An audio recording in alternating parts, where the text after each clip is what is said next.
Bom dia, irmãos. Bom dia você que está aqui presente. Agradecemos você que está nos ouvindo nesse momento, você que vai nos ouvir na gravação, que Deus te abençoe. Hoje nós vamos começar num dito do profeta Jeremias.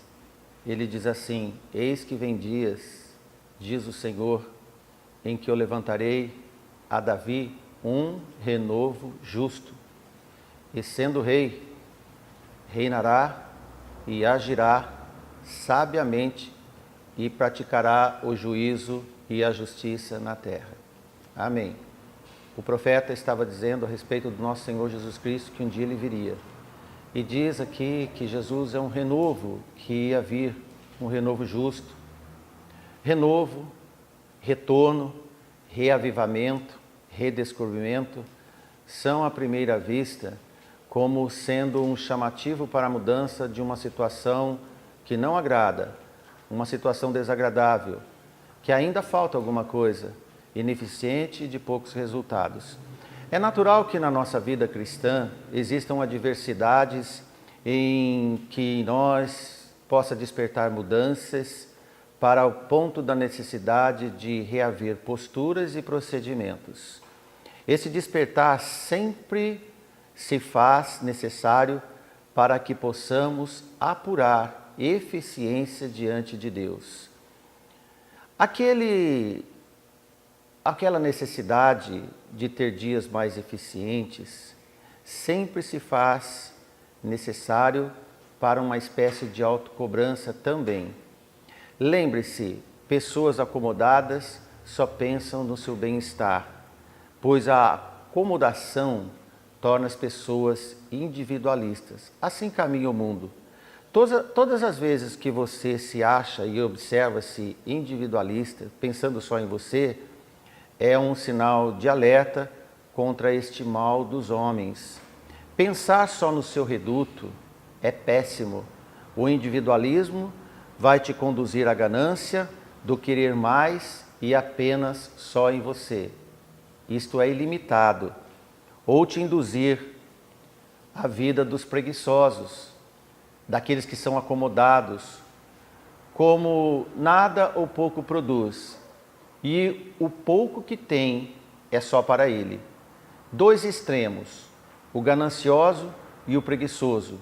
Nos dois casos, o próximo nunca tem vez, do ganancioso ao preguiçoso. Renovo é necessário dos dois lados. Por outro lado, o crescimento com polimento, o conserto das coisas ineficientes e o abandono das coisas erradas, e do despertar da preguiça e o abandono do egocentrismo, contribui para não dar continuidade às mesmices rotineiras e tolas. Rotinas do dia a dia podem dar enfado e falta de despertamento para enfrentar dificuldades extras do dia. O apóstolo Paulo exorta alguns da igreja para sair do estágio sonolento. Por isso desperta tu que dormes e levanta-te dentre os mortos e Cristo te esclarecerá, diz Paulo à igreja de Éfeso, capítulo 5 e 14. Este comportamento sonolento era sobre a comunicação com as obras infrutuosas do mal, das trevas. O apóstolo inicia o seu apelo ao despertamento para levantar e procurar agir no despertamento de uma vida eficiente, saudável diante de Deus, na imitação dos atributos de Deus dispensados aos homens. O amor é um deles. Não ter amor para com o próximo reserva tudo apenas para si, em torno de si. Necessariamente, o amor interfere nas coisas que agradam a Deus. Veja que Paulo diz ainda à igreja de Éfeso: sede, pois, imitadores de Deus como filhos amados e andai em amor, como também Cristo vos amou e se entregou a si mesmo por nós, por cada um de nós. Devemos amadurecer sempre. Isto torna a nossa comunhão com Deus mais adequada. Atitudes que devem ser constantes através de uma vigilância, de uma diligência e de uma busca constante no exemplo de Cristo entre nós. Crescimento é efetivo quando ocorre o afastamento das coisas ineficientes e o abandono das erradas.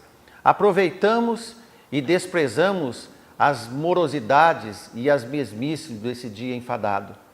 Neste campo das melhoras, a busca do aperfeiçoamento é o catalisador de resultados eficientes.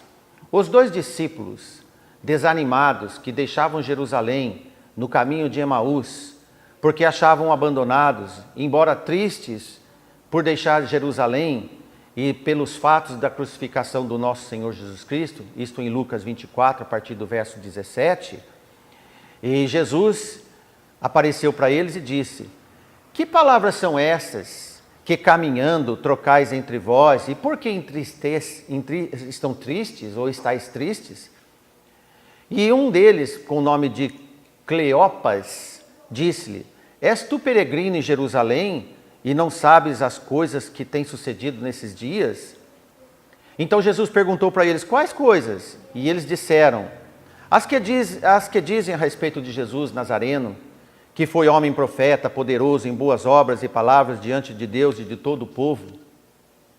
E como os principais dos sacerdotes e os nossos príncipes entregaram a condenação da morte e o crucificaram.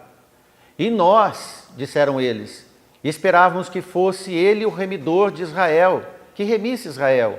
Mas agora, sobre tudo isso, já é o 3º dia desde que essas coisas aconteceram. Veja, eles não imaginavam que Jesus estava prestes para ressuscitar dentre os mortos. Assim como muitos de nós não imaginam que Jesus está prestes para voltar entre nós.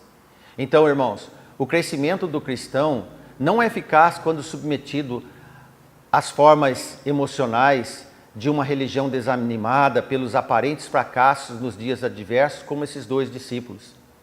Religiosos que dependem apenas de momentos favoráveis aos seus olhos, também não concedem a graça de Deus, não são concedidos na graça de Deus. Religiões dependentes de festas e de humor que despertam apenas o corpo.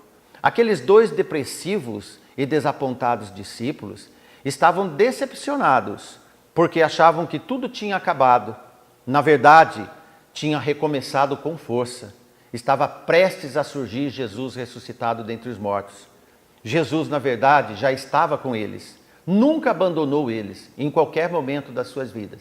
Assim como na sua, assim como na minha, assim como na vida da igreja do Senhor.